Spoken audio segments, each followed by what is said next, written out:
Um, he's been hating Terminal. He hates it so Alright, much here that we he go. invented a whole tournament rule where he can just ban it.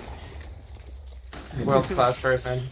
That is such a. I am going to advocate for map bans to not be a thing. I thought we were never doing it again, but okay, that's cool. Viral gets to be the only person who uses it. You know, they've been around for like a year now. They're dumb. Anyways, Showtime. This is a really good one. Basically, what you're saying is, Soldier, is you're saying you can just control this map. You can constantly pressure uh, the Trapper. In the early game, you can kind of control the dome, and it's like this safe spot you can always go to. You get to decide which obsidian's on the map. So if you want any of these obsidian things to go away, you have the air nade to control that. The Trapper does not have a tool like that. They basically have to play on however you dictate that map.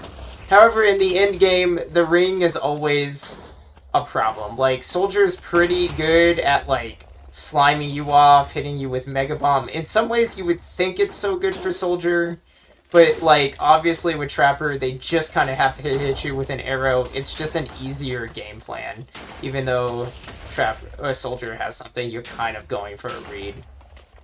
It's not as good as it is on paper. Yeah. Rubik's going for a long Mega Bomb there. Kind of gets messed up by the Trapper arrow. That wasn't his fault. This is like the okay, so this is where you see what soldiers are made of. Like, you're in this bad spot. Do you take the death? He used a lot of resources right there. 5 pearls, 3 teleports. Or 5 anvils, 3 teleports. Okay, Rubik's has made a massive blunder here by basically... He could have just taken a death here, there, and honestly, he probably should have, but instead he uses a lot of resources. These are resources that you absolutely need in this endgame, yeah. Because in this endgame, like, having that anvil where you can just tech a move and do a counter hit is going to be critical when you have all this bedrock or obsidian to work with, and you spend it all to not lose a life. Personally, I think resources are more valuable than lives as Soldier. Yeah, Rubik's strategy has been basically try to smother you in the mid game and early game, so that like once it gets to end game, no matter how many he has, he'll just win no matter what. Yeah. But if you just bring him to end game, if you just control the match and bring him to end game like Viral did, he's not very good with resource management. Yeah. You also need to be a little more patient for those Mega Bombs. Yeah, I feel like he's so focused on what he can do with the Mega Bomb. I know he's been innovating a lot of tech, that he's not really, like, one of the most powerful things you can do as Soldier is just look up and say, I know you're about to land, and if I wait a half a second, this covers basically everything. And you don't even have to wait to activate it. You can put it on your feet and then just stand on it and basically have the timer be triggered, the reload be triggered. Ugh. Air nades straight up are interesting. I don't know how helpful they are in this matchup. I've never done it. I feel like on your feet is just better. On your feet and move. Because, like, the whole idea with straight up is that it's like a gimmick. Like, you're basically saying, I hope you don't notice this. But I think Viral wouldn't notice. He's just not the type of player to be susceptible to those types of gimmicks. You're just locking yourself into a certain type of timing for no reason. Fucking tight. Oh. Unfortunate. That Mega Bomb was so powerful, but as soon as I saw that, I left the edges. It's like, Mega Bomb's very good at destroying a bunch of area, but really since people hang out on the edges, it's better to not send Mega Bomb in the center of things, but on the edges, because you want to cover if they go right or left. Usually no one ever just stands on the dead center. So it looks like you do a lot, but it's not really doing much for you. Perfect. Okay, that's good. Sometimes just having that Mega Bomb above you just freaks people out, because they know as soon as, like, anything, if shift or anything, it's gonna cover really uneven resource usage. Yeah, this is so tough. Pearls, this is so tough. So the way I play this is I start pearling really aggressively. because you don't have if you fall off, you don't have a guaranteed use of those pearls because you don't have the anvil. So just preemptively, yeah, and he's kind of doing that already. Yeah, I like how he's doing this. Yeah, that gets rid of all his teleports. They could have been used more effectively, but I actually am not against this. To use them properly.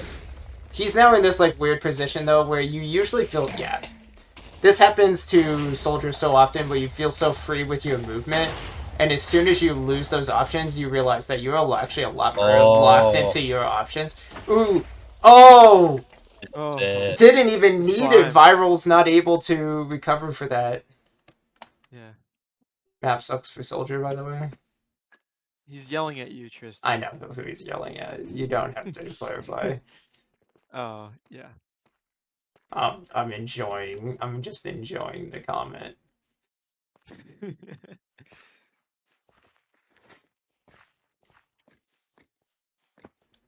He's a strong nether hater. Okay.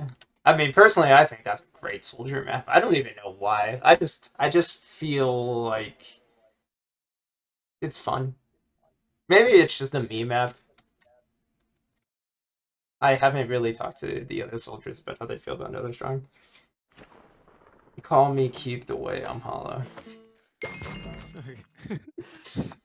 I feel like Rubik's is really winning the mind games in this like in-between match comments. And I think that's just as important as what we're seeing here in the battlefield. Oh, maybe more important than early game, but I feel like the end comment directed at the wrong soldier sounds a little bit like Cope. Not showing strong mental. I feel like Viral really could up his taunt game right here. Personally, I hate this map for Soldier and this matchup because basically so many matchups feel this way with Soldier, where it's like in Holokeep where your opponent can just destroy everything and you can't. The bow is really strong here. Basically, you're looking to make sure you're capitalizing off your bow's ability to just quickly punish people off of positions. However, it's very hard because it's easy to get in a defensive mindset where you're not shooting your arrow very much here. It's a different kind of soldier game plan. Yeah, like right here he's scared because anywhere he is over there, a Trapper Arrow could just immediately take out his platform, even more consistently than like a Ghost Arrow or something, because the Trapper Arrow comes out instantly, and they can just on reaction trigger it if it's near you, and cover multiple things at once. Very scary to fight a Trapper in this position. He basically, yeah. Yeah. That's one of those things where I actually think he needed to play even more defensive. You just need to kind of like give yourself some big movement jumps. I think that's something I'm not seeing a lot of from Rubik's, where he just kind of resets himself with movement. Especially in these like in-game situations, he plays the game as if it's normal, and he needs something to kind of give him breathe and reset the pace and his mental even in the match. He kind of just... you don't see that shift in his mental into the end game, and I think it's making him weak overall. The switch to Reaper, I can understand this. I mean, I think Trapper wins here on core, but it's a slow burn. It's a slow burn for sure, because so much obsidian. Once again, the Trapper kind of is just waiting for the soldier to tell them what the map is gonna look like.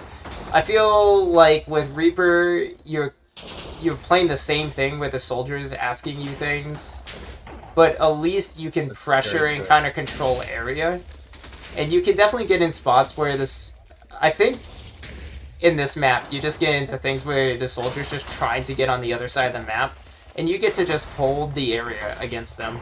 Oh my god, what is his resource usage? Viral on 1 feather left, Rubik's on 2 anvils left. That is crazy. Actually, I haven't even really noticed.